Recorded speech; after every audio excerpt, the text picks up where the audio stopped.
David Viscott, and welcome. It's live, it's Saturday night, we're together again.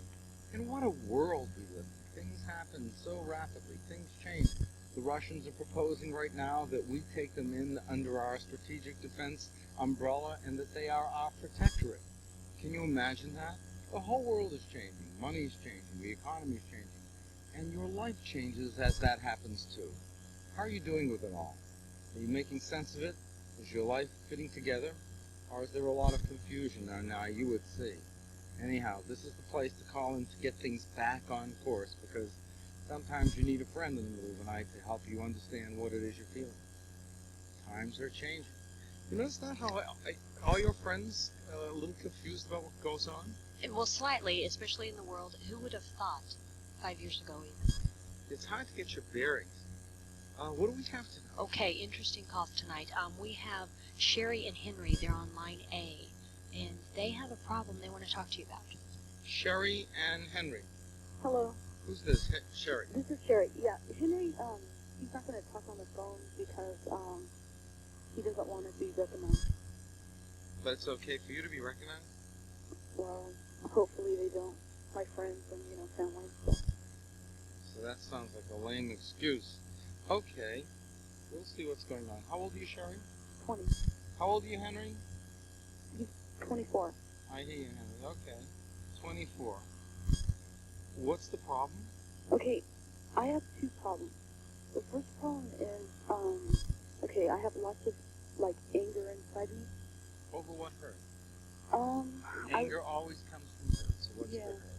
Well, I was raped, when I lived with, family, and, When you live with what family? grandparents. I was raised with my grandparents. And who raped you? A man that lives across the street from me. He still lives there now. So it's like, whenever I go to my grandparents' house, I always, hate him, because he's always, in his garden or whatever. Have you ever reported him? No, the reason I never did is, well, when I was younger, my grandmother, she took me through, psychologists and stuff.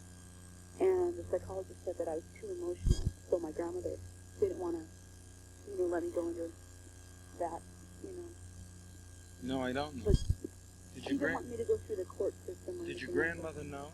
Yeah, she knows. And what did she say about it? It's sort of like this past, now that I'm older. But as I was growing up, It really hasn't passed. no, it's true, it hasn't. Because, as I was growing up, I was this angry person, It's like my family tried to give me love, and I didn't want to accept their love. And, I sort of got... Have you ever worked on this in therapy? No, I never have. Why not? I don't know. I just, I sort of I try to block it out of my mind, but, every time I get upset, I think about it, and it really hurts me. Then you have to work on this. These things don't go away. And when you have a problem over a rape, where you've been so violated, and where your grandmother used some kind of, well, to be perfectly kind about it, used some kind of cockeyed reasoning just to avoid the scandal in the community, not to protect you. Okay, another question. You're not going to hear the end of Okay, it? yes, I am. You have to listen. You see, part of what's going on with you is you're very skittish. You know what I'm saying? You know what skittish is? No. You jump around, you're very agitated, you can't listen. You've got something going on inside of you, and what it is the constant anxiety over exploding over this old fear, an old hurt. So when your grandmother has held in and kept you back for the wrong reasons, because she was ashamed of this getting out in the community, or she felt overwhelmed by it, she caused you to push all of these feelings inside. So you're angry not only at the rapist, but you're also angry at your grandmother for betraying you. And probably angry at your folks because they weren't there to take over. Where were your folks? My mother, my father, I don't really know him. And mother? Mother she's around, but she never raised me because she was too young at the time when she had me. So there's a lot of resentment and a lot of fear. Yeah, that's right? true. Okay. And this is something that you need to work on, because this is it's like carrying a bag, unresolved hurt all through your life. And wherever anger can be displayed, it will show itself, and it will interfere with your relationship. Do you think that it also, it affects the people around me? Because I remember... Of course. Growing It up. affects me talking to you right now because I find you kind of slippery and agitated. It's hard to pin you down. So it makes me feel like you're not really getting it. And I don't feel like I'm making contact. It's like you're squirming away. That's the feeling I get. No, I'm listening to you. I know. I'm telling you the feeling I get. I mean, now you are, but at the beginning you weren't. Yeah. I had to slow you down. Yeah. It's like, you know, with my husband, he gives me love, and now I'm like learning, you know, how it feels and everything. How what feels? How love feels? Yeah, how love feels. So And how does it make you feel to be loved? it feels good, but it was hard for me to accept it. Because, you know, like when I was younger, I was really promiscuous too. And, you know, I figured that was a way of getting love, even though my family tried to love me when, you know, but I didn't want it. It's like I didn't want it from my family. Well, you didn't feel worthy of it because you were so angry at it. When you're feeling angry, it's hard to accept love from anyone. And it would be all these years, because it happened like I was in 3rd grade. Well, of course, because you've never resolved and let go of it. The feeling you have when you go over to your grandmother's house wouldn't be there if this were resolved. So that's how alive it is. How does it affect your relationship with your husband? I'm angry towards him. For what? Different reasons. Like, give me a reason. I hit him. You hit him? Yeah, I hit him. For what? It's just, like, when we get in arguments, like, that's the only way that I could, like, express myself. Why did you tell him that you're hurt? Yeah, I do tell him that I'm hurt. But the way Not all the time. No. So why don't you tell him that you feel hurt when you feel hurt instead of letting it build into anger and hitting him? Then when you hit him, you feel bad about yourself and you feel out of control. And that lowers your self-esteem. You know, just telling a person, I'm angry with you, just like that, I'm angry with you because you hurt me, releases the anger and releases the hurt. The purpose of anger is to give your hurt energy. You hurt me. Don't do that anymore. That's the purpose of anger. Why don't you try saying it that way instead of hauling off and hitting him? Yeah. Why are you angry with him? No, it just happens like, you know, when you have... Why are you angry? Why am I angry? Yeah. Sometimes, well, a lot of times, it's like my way of, it's like he could... Stop. What hurt causes you to be angry?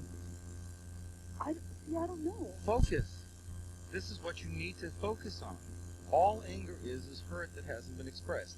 How does your husband hurt you? Count the way. I would think that he hurts me like, not physically, emotionally. Like But that's fine. How does he hurt you? By the words that he uses. What does he say? Well, see, we have a lot of problems, you know. Just say it. We cuss at each other. I understand, but what does he call you? Every time we get in a fight, we call each other's names. It just started happening, like, he calls me stupid, he calls me, you know, the B word, the F word. Okay. And when he calls you that, what do you do? I get mad and I hit him. Well, no. Instead of doing that, why don't you just sit down and be quiet and say, you know, you really are hurting my feelings. And don't say anything else. But see, I cuss at him too. Well, don't you cuss at him. Because when you cuss at him, you just go down to his level. Henry, get on the phone. Hello? Henry? Yeah? Why do you cuss at her? Why? Yeah, why? Well, for a lot of reasons. Sometimes I might be watching TV, and all of a sudden she decides that I should get her something from the kitchen, and she's like in the dining room. She's closer to the kitchen than I am, but she wants me to go ahead and get her something. And I'm thinking, why is she being so lazy? Why can't she just get up and do it herself? And then I tell her to shut up. Why do you do that?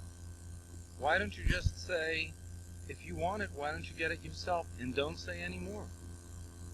Well, you know, sometimes she keeps persisting, keeps bugging. Sherry, why do you do that? What? Why do you do that? I don't know. I guess it becomes like habit. Well, look, the important thing in a relationship is to be conscious about what you're doing. The two of you are destroying your relationship. Do you know that? Yeah, in a sense, yeah. No, not in a sense. Yeah, I In a do. very real way, because it's all you're doing is fighting. Mhm. You don't talk about the hurt. You immediately go into the anger. Why do you make demands on him when he's watching television? That's the least receptive time in the world to talk to that man. Don't say mm-hmm. Answer the question. I don't really understand the question. How can you not understand the question? Why do you make demands on him while he's watching television? I guess it's like he does it like automatically anyway. Wait a second. He's watching television. You know if you make a demand on him, he's going to call you names and hurt your feelings. Sherry, do you know what you're doing? You are so furious at the man who raped you and all those people in your life that what you're doing is you're setting up people to be whipping boys for your anger. You're just looking for a fight to get the anger out. It will destroy the love that you're getting. And another thing that you're doing, it's part of your plan to destroy that love. Yeah, you're right. Okay, why are you trying to destroy that love? I don't know. I don't know. It's true. Because it scares you to be vulnerable to another person. And you figure if you can get him to be angry and hate you, at least you can defend yourself against the anger. There's no defense against love, because that's a new feeling for you. You're right. Okay, good. Can I have... Okay. Wait a second. Okay. Give me back to Henry. Okay. Henry. Yeah. Did you hear that? Yeah. Did it make sense? Can I tell you something, pal? Yeah, good. You guys are in a lot of trouble. This relationship has a 1 in 5 chance of making it another 12 months. Yeah, I know. Okay? We've been married for about 2 years now. It's just the worst. You guys have to get help. And Henry, Yeah. you're the healthy one in this relationship. Yes, she's Yeah. unreasonable, okay? Yeah, I know. Okay. Yes, she's difficult, okay? Yeah, but Yeah, just listen. Yes, she's damaged goods, but you're the healthy one. So it falls on your shoulders to make it better. yeah. All right? That means you're not getting what you want out of the relationship. If you want to leave, pack up and go. But if you're going to stay there, make it better. I'm planning on staying. All right, then the two of you need to go see someone together. Okay. Do you understand what I'm saying? Yeah. All right. I want you to stay on the line. We'll give you the name of someone or a place where you can get some couple therapy. But the time has come for you to do something about it, because enough is enough. Painful, huh? Some crucial moments for them coming up. Oh, yeah, and it's just so much pain to hear them screaming and yelling at each other, because all she wants to do is vent what has been stored up for years. And At that- anyone. At anyone, and he's the target. Okay, let's take another call. Let's do Danette. She's on line D, and her husband thinks she's obsessed. Danette. Yes, Hi, Danette. How old are you? I'm 35. Tell me what the story is. Well, my husband thinks I'm staying up too late on Saturday night to watch your program. I've never said... Well, I called in about 8 months ago. He gave me some great advice. It worked. And he kind of got razzed because people had heard people stay up and listen also. And he got... It worked for him because of everybody hearing it. It worked for him? Well, your advice. What was the advice? I'm a little... He was, at the time I called, you guys summed it up as a prisoner in my own home. Uh-huh. That my husband wouldn't let me out. I I could go to the remember. grocery store and come back, and that was it. Has it changed at all for you? Yes, it has. Okay, and what allowed it to change? Him, actually, it was like, it was what you had said kind of sunk into him. Good. Thank goodness. Okay, so we've made gains, right? Well, to the point that now he thinks we're having an affair. Who? My husband, Thinks who's having an affair? you and I. Does he think that, or how does he think that? He says, are you going to stay up late tonight and watch your boyfriend? Oh, well, that's just, that's not having an affair. Well, that's what his derogatory statements, and Yeah, I but just don't know how to take them. Do Well- I laugh it off? Do I not watch you? I'm not sure quite what to do. you know what you ought to say? Let me tell you what I like about Dave. and you tell him what you like about me. Mainly, you like that I listen. Definitely. All right. And I listen without making comments a lot of the time. Sometimes I get a little tough, but I listen. And you have great advice. Well, I don't need to have great advice for you to like me. And the point is, he doesn't need to have great advice for you to love him. All he needs to do is listen without getting ready to make a comment. You know, there are two types of listening. There's a person who listens to you like this, and then when you finish speaking, they go, that's really interesting. And then there are people who, as soon as you finish saying, they say, yes, but the thing I want you to hear is, and they haven't heard a word you said. Right? All right. And that's what you want him to change. You just want him to hear what you're saying. He doesn't have to agree with it, but he has to recognize that it's your position and it's what you've been thinking of.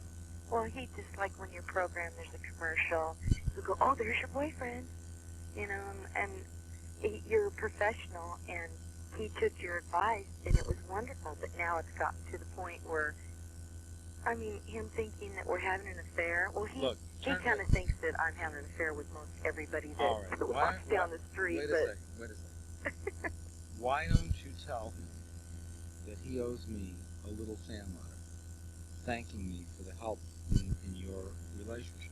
Oh, I don't think he'd really ever admit that it was because of what you said. Well, do you know what I'm saying? Oh, yeah. What I'm saying is, why be angry at someone who made your life better? It made my life better. I don't know if it made his life better. If you're happier, he has to be happier, right? In a sense, yes. All right. And that's how I would approach that. Don't put me in competition with him. Never. I never even said, oh, look, he's got gorgeous blue eyes. You did. He's not awake. You only have one television set? It's on right now, yeah. You sure of that? I'm positive we have a very small house. Okay. Lady, don't create problems for me. No, okay? I don't. Believe me. I'm a hard-working guy, and I just don't need a lot of problems. I've never said anything like that. I mean, maybe you should call me sir, and then it'll sound a lot more distant and professional. Yeah, I've never even I call you the doctor. I never say anything more than that. Okay. And because maybe you shouldn't discuss me. Yeah, that might help. Maybe because he feels you're needling him. He's made some changes. Why don't you be supportive and loving him and tell him how much you appreciate his kindness instead of lording me over him? It doesn't work. No, I don't. Well, you kind of do. No, I don't do it.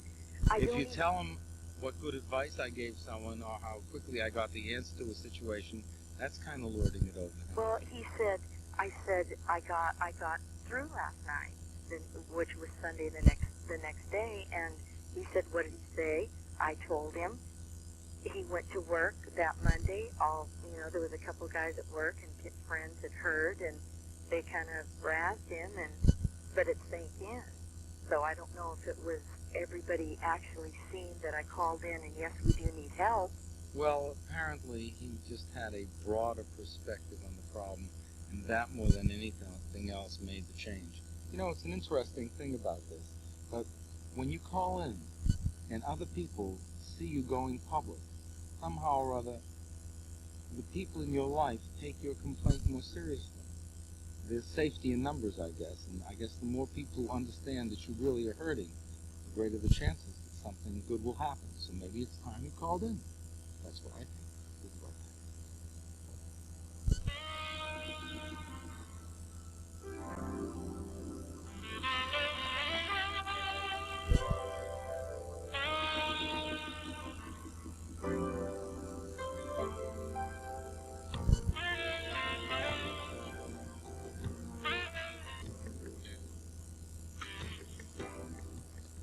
David Viscott, and welcome back. And I can tell you, looking at what's coming up, this is an evening you are not going to go to bed on. This is the real thing. We've got all kinds of calls. Yeah. Okay, we have Teresa on line C, and she needs some help making a decision. Teresa. Hi. Hi, Teresa. I just saw the commercial for Charter Hospital. I have all 10 of the symptoms. You do? How suicidal are you? Oh, it feels good to talk about it, but I don't. Okay. So it's a way out that you sort of play with. Well, I don't know, it helps to calm my mind. Yeah, it does. I once had a patient who used to buy a bottle of aspirin for the day when she would take it all at once, and she had a closet full of about 300 or 400 bottles of pills. It just gave her comfort to know that the way out was there if she wanted it. I know you could. That's why I told you that. Okay. You're feeling depressed, huh? Oh, I'm just a mess. I've been a mess for a while. When did it start? When did it start? Mm-hmm. Maybe. Well, actually, it's been ongoing for quite a while. How long is quite a while? A year. Well, I was thinking it was going to be longer than that. That's pretty good. What happened a year or 2 years ago? Well, let me give you a little bit of background. Just tell me what happened 2 years ago, and then I can listen to anything you say. Okay, 2 years. I'm getting tired of this struggle. If that makes sense. 2 years ago, you gave up what? Gave up struggling. Okay, struggling against what? Struggling a normal life. Okay, I'm gonna have to. Go ahead. Okay. Okay. 7 years ago, I was Is that when you left or when you started? That's when I left. Okay. It was 4 years before that I started. Okay, coming from, your classic abused childhood, abused boyfriends, and ended up homeless and became a hooker. Okay, as a means of survival. You were 22? 21. Yeah. 21 when I started. Okay. And, anyway, so I did it for about 4 years, and I had a pimp, and I went through the whole abusive scenario with that. Okay, and then I started going to a therapist because I wanted to grow. And I wanted to have a normal life and have a normal relationship with people and men and go to a normal job every day like other normal people do, or supposedly do. Okay, so I went back to school and, I learned the trade. And What trade did you learn? I have to say, No, do you like it? I like what I do. I'm not real successful at it, but I do like what I do. Okay, what keeps you from being successful? I don't know. Okay, what's the trade? Pardon? What's the trade? Well, it's I don't You'll admit to prostitution, but you won't admit to a straight job? Well, What's that? huh? What's that? Well, You're afraid of being discovered? yeah. Okay. Okay. Go ahead. So, okay, well, now it's just gotten to the point where I'm spinning my wheels all the time. I'm not having the normal life that I wanted to have. Okay, I mean, And what changed? Something changed on the job? No, it's just not been successful. Okay, why hasn't it been successful? I just want to know. Well, I think maybe because my past life gets in the way a lot. How? For example, I have problems relating to just, I want to say squares because that's the way, you're either a square or you're not. And I have trouble relating to people who have petty problems and there's little pettiness, and sometimes I But hear... isn't that a relief? I mean, while it may seem stupid to you, if you came from Bangladesh and you came to live over here and you listen to people complaining about how their electric lawnmower broke again, Exactly. it may sound stupid to you, but isn't there a comfort in the different level of complaints about the straight life? I don't know if it's really a comfort when you're looking at these people as your main source of income, or, you understand what I'm saying? And you're looking at them like, geez, I hate you for talking this way, but yet I have to sit and be nice to you because, in essence, you're supporting me. Yeah, but part of what you're struggling with, I think, is some of the pain that you must have denied when you were prostitute. Because some of the conversations you had with people when sex was being transacted or was about to be transacted, some of that conversation had to be among the stupidest conversations in the history of Western civilization. Yeah, a lot of it was. All right, so what are you talking about? And which is dumber? I mean, it's a bunch of phonies with their nostrils spread wide and horny. Right? Right. All right, so the fact is that people are horny and people are weird and people are banal and people are strange and people are innocent. And, it's just a different level of the way people communicate. You're out of that life. Why are you ridiculing the ordinariness of it? See, what I'm hearing is something entirely different. Pay attention to this. This is really going to affect you. What I'm hearing is that you have not recognized the fact that it isn't the world, it's you. You're here to develop, discover, and make your gift known. And you have settled for retraining at something that doesn't really seem to fit you. The only way it fits is that it's no longer in the life. Isn't that right? Right. You're not especially good at it. You're not terrific at it. You really can't make your name being what you are now. You're sort of ashamed of the fact that you're not a headliner at whatever you're doing, right? No, not really. That's what you're indicating by the way you talk about it. Are you the best at what you do right now? I mean, is the thing you're doing your passion for life? No. All right. No, it's not my passion. Then what are you waiting for? It's time to find your passion for living. You have postponed it. Someone told me once that I've been so busy trying to survive that I haven't had time Well, of course. for myself. Well, of course. Because, from my childhood there was survival. And I then understand. from the streets there was Of survival. course. And now I'm surviving. Relax. You have reached the calm center. A lot of things around your life are stupid and ordinary now. Don't put them down. You're surviving. Now what you have to do is be your own patron. Do you know what I mean?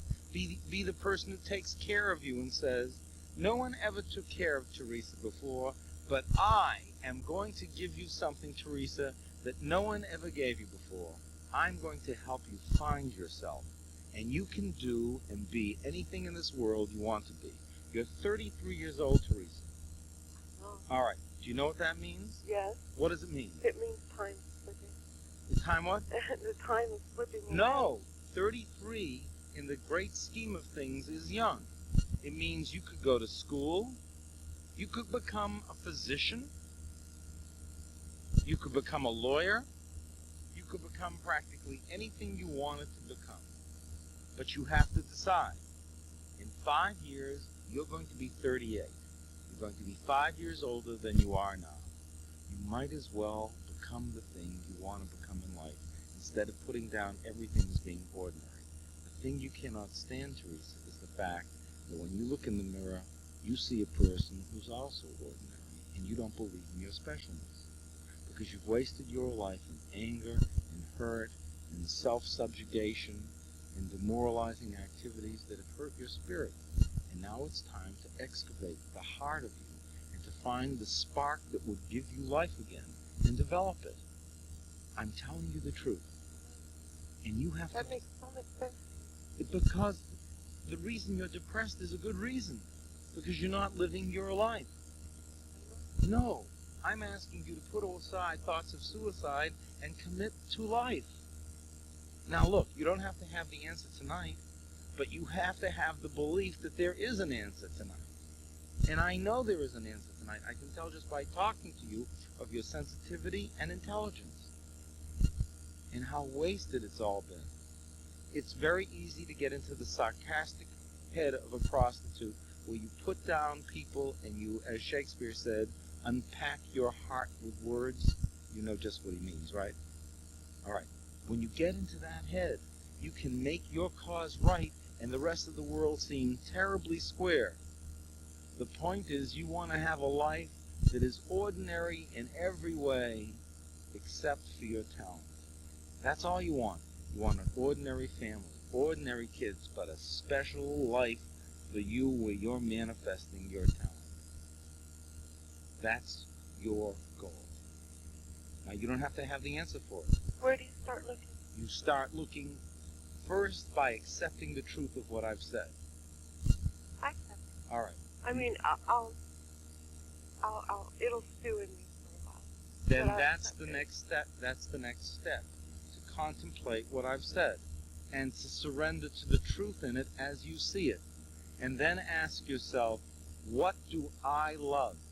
The gift that you are given manifests itself first by answering the statement, I love. I love music. I love art. I love to cook. I love this. I love that. Whatever you love is that close to your talent. So answer that question. And as you think about it, over the course of the next week, 2 weeks, month or so, it will start to gel in your mind what it is you want and what it is you have a special gift for. Don't let yourself down.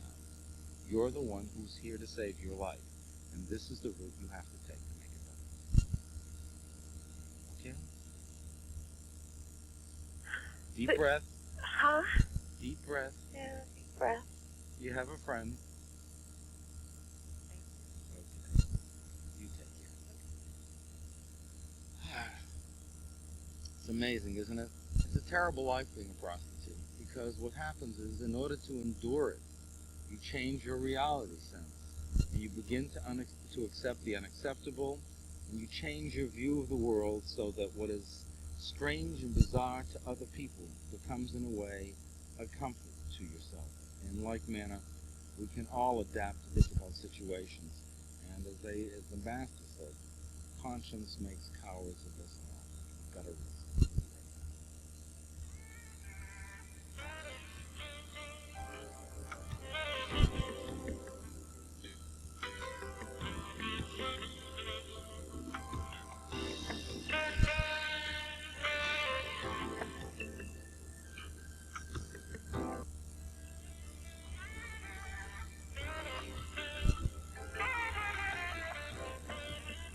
David Viscott, welcome back. It's true about Teresa. You have to take risks in your life in order to be free. Otherwise, you're trapped in a past that only repeats itself. And the risk you have to take, well, the risk you have to take is usually the thing you're most aware of right now. The thing you're most afraid of is the risk you have to take. Arlene, what do we have? Okay, we have Mac on line 12, and he's going through some confusion, wants to talk with you. Mac? How you doing? Hi, Mac. Can you speak up? Sure. Great. How old are you? I'm 29. And your question? Well, it's not actually a question. It's kind of a problem. Okay. I'm a gay man, 29 years old, and I'm kind of in love with a man who I think he's going to be positive. You think maybe. How do you think that? Okay, well, let me explain. I met him about a year and a half ago. I was in the East Coast. I was visiting the West Coast, a friend of a friend, and I really liked him a lot. And I went back to Boston, and I ended up moving back here to LA. And I came up with him again, met up again, and whatever the circumstances, he ended up living with us. And things started to go the way they left off, and then all of a sudden it kind of stopped. And I couldn't figure out what I had done wrong. And I said I explained how I felt about him. He said he loved me as well, and I he stopped showing the feeling. And also the living situation was a problem. We all lived together, and I kind of understand that. And then I told him how I felt, and wrote letters. Wrote letters and gave them. And then I was racking my brains trying to figure out what the heck I was doing wrong. And then I spoke to a good friend a mutual friend of his family as well as our friend. And she told me that he had told her that he's going to be positive. And what did you do with that information? Well, I confronted him, and he said the test was a mistake. They did it wrong. They did it wrong, and then they did it again. Negative. And I kind of put that information in my brain and kind of left it at that. I spent almost every day of my life with him in that mode of nothingness. And I was very passive, kind of that maybe it was a mistake. Maybe, I don't know, I didn't know what to think. And then I confronted him again. I don't know, I just don't know what to do because I haven't been loved. I'm definitely loved. He says he loves me, but he doesn't show it the way, I don't know. So you feel that his behavior is best explained by him being HIV positive and not wanting to infect you. I guess. I guess, but I mean, have you had sex with him? Yeah. Has it been careful? always. And But the last time we did have sex was that first time that I had met him. Not the first time, but that period of time that I knew him. before he had the test. Okay, yeah. And after that, you haven't. Not. Well, it's always been careful. It's always been careful. Yeah, it's always been careful. After that point, yes, we have. Alright, so the question is really that you feel he's trying to keep you close to him, and yet trying to keep you distant at the same time? Exactly. And I don't. And I've talked to him about it. He gives me answers, but then not. I guess they're not the ones that I want to hear. The answers are not answers. Exactly. What he does is he tells you things that make you confused, don't they? Very. So Very, what I very. would... Does he still live with you? Yes. That makes it more difficult because Very. it makes your obsession greater and it's hard to sort it out. If you didn't live with him, my suggestion to you would have been, why don't you just pull back for a while? That's what I've been doing. Alright, and just say, I don't want to be involved now because I'm getting some feelings I don't understand. Until I have them sorted out, I can't go forward. And, That's exactly what I've been doing. and allow him to come to you if he wants to come to you. But don't force yourself on him. I never do. That's the problem. I don't. That's not the problem. It's that your instincts are quite right. Something's wrong. Oh, I agree. But you know that's even worse? We all live in the same room. I tell you that. So how can you change that? That. The living situation. Well, right now, financially, for all of us, it's possible. It's like we're all, it's not necessarily sex, we all enjoy each other's company very, very much. Well, but maybe you should find another living situation that's equally affordable. But what's happened? Easier said than done. What? Easier said than done, working 2 jobs. I understand, but the point is that this is preoccupying you to the point where you're not able to function. Well, I wouldn't go that far. If I function, but it's always in the back of my mind, That's not function. I suppose. I mean, what do you do for a living? I write, and I wait tables. If you write, your mind has to be free. And if you always have this at the back of your mind, you're not free to concentrate on your work the way you should. You're absolutely right. I haven't been able to sit down. So this relationship is not good for you. Right. So that means you have to find some way of getting more distance between you and this man so that you can get closer to yourself. I know, but I'm feeling. Why are you fighting me on this? Because I'm in love, and I just haven't been in this man so long, and I. But guess what? Why? No. Okay, I'm listening. To just act goofy and moon-eyed over it and say, but I'm in love. I mean, that's not an answer. What you should say is, hey, I'm here for a purpose, and my purpose is to write. That's why you're here. You're not here to be jiggled around at the end of a string by someone who can't be completely opened by you. Do you understand what I'm saying? I do. I do. What is that attitude? Well, the attitude is like I feel I need. You're addicted to love, right? Well, I don't know because But that's how you're acting. Well, because I feel like I have like a glimpse of it, and I want to keep it. You don't have it. Well, in some ways, If you had it, you would have it. Is that cut and dry? Yes, it is. The person who loves you loves you. He says he loves you and he's holding back, then he's not being truthful. You Yeah. can't have it both ways. Can't have it taken easy. No. What you have to be is a writer. And be most truthful to that. I'd love to have both. No. Right now, all you have is your writing. You have this other person not at all. You're right. Alright, so just write. And tell him, I'm sorry, I can't live in this relationship. It's too close, I get obsessed with it, and I'm not able to work. And if you really loved me, the way you said, you'd move out of here. You're right. And Supposedly. that's what I would say to him. And let him approach if he wants from a distance. But meanwhile, you're a writer. Go write. People lose themselves so much with love. Love can fulfill you, but it can also take you off the track because it gives you a sense of yourself that is so insecure. You center your whole life around the thought, does this other person love me? Am I good if I am loved? If this other person doesn't love me, am I a bad person? When we depend upon another person to determine how we feel about ourselves, we always become lost. I want you to find yourself. Stay tuned.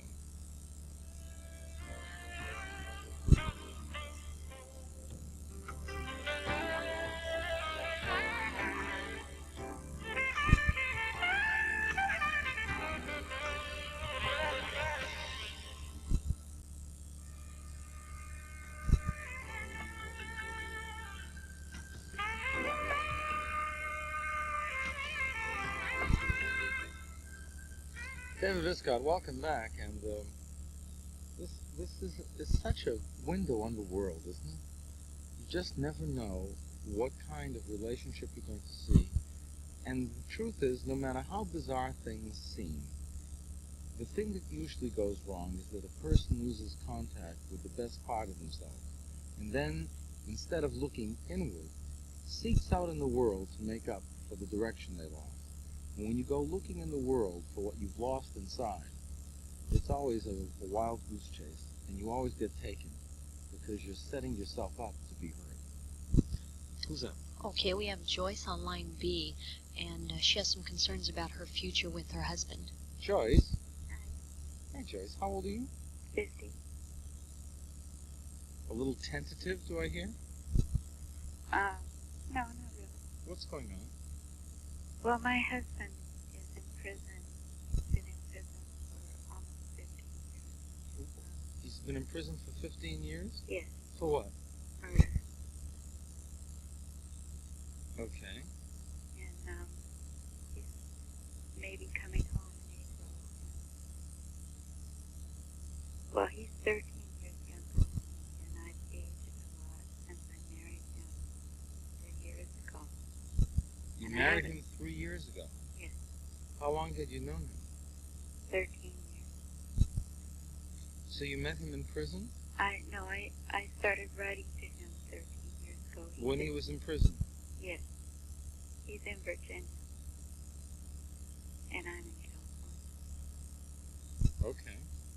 And I went to Virginia in 1984 and I met him for the first time. We had 3 visits while I was here. And then I went back again in 89 and I married him April 15th, 1989. And, well, I'm not worried about him. I know he loves me, and he isn't worried about how I look, but I'm worried about me, because, well, I've always been a really beautiful woman, and that's all my life, that's all people seem to notice about me, and I don't feel pretty anymore, and I'm afraid of how I'm going to react to him.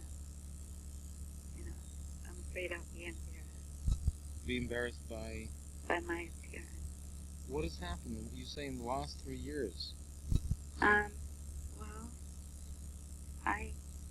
I used to go dancing every Friday night, and I used to drink a lot, and I quit doing that about a year before that, before I married him. And I just started aging when I started staying home. I don't know what happened.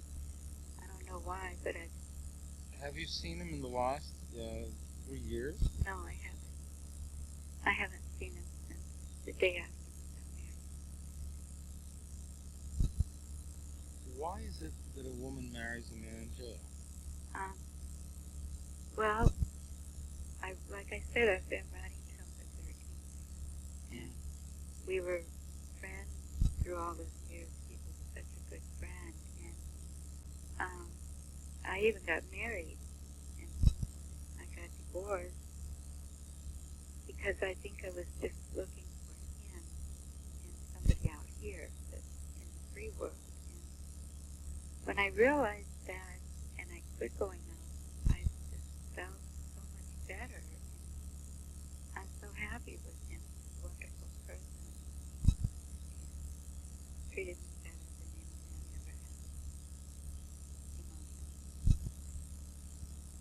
often do you contact him? I talk to him every few days on the phone. I have a very high phone test. And I still get letters, of course, that I can. Well, the main thing between you doesn't seem to be physical, does it? No. So that's your strength. Well, it is. Yeah. Like I said, I'm not worried about him. I'm worried about me. Okay. What do you think is the thing that's troubling you the most? Your feeling of Probably the relationship I had with him before in the past. before what? Before I married him. Okay. So why would they be troubling you? That was a different I've always been very insecure and very jealous and possessive and hateful at Okay. times. So you feel that because you've aged, you feel you'll be more jealous? I don't know. I've never. Well, wouldn't that be what's underlying this? Because jealousy stems from feeling insecure that another person will find someone else generating feelings in them that can be replacing the feelings that are generated by you, right? So wouldn't that make you feel more insecure if you felt you were aging? Yeah, but I think I've never been as confident about the way a person felt about me as I have been with my husband. Oh, so you think he's sitting there with a mental image of you 3 years ago? Does he have any recent pictures? Yeah, he didn't. He really. No, I think I'm worried about how I'm going to Does he treat have him. any recent pictures? Yes, So does he comment about anything that he's noticed in them? he always tells me that I'm beautiful. Okay, so that's not a problem in his eyes. It's only a problem in yours. Yeah, I think I'm afraid of a lot of things. Name the things you're afraid of. I'm afraid that I think maybe I'm afraid I don't know him well, and That may be true, and that you might be projecting onto that lack of knowledge of him some feeling about yourself. And that's what you're using to cover it. In other words, the bad feeling about yourself may be the question you really don't know him. How do you feel about being married to a murderer? well, I don't want to go into what happened, but he really didn't murder the man.